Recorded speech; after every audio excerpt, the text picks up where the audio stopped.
Alright, so for this one, we need to make the 4 into a fraction. 2 over x, that stays the same. Then you have your main division bar there.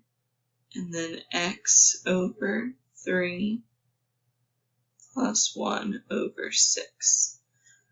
So then you focus your attention just on the numerator. Look at the denominators on the top half of the whole expression. We have a 1 and an x.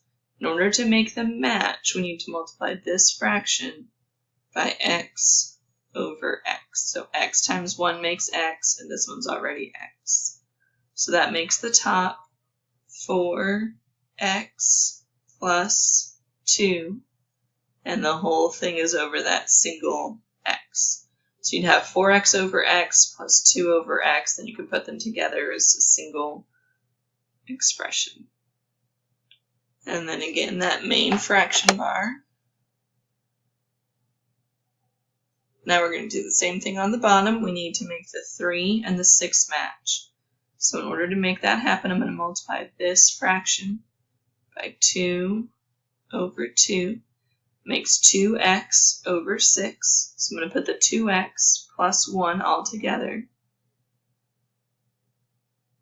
All over 6. And that 2x plus 1 can go in parentheses. From there, my job is to flip this one and multiply. So this is going to become 6 over 2x plus 1. Anytime you have a single term, you're going to put it in front of the binomial just for clarity.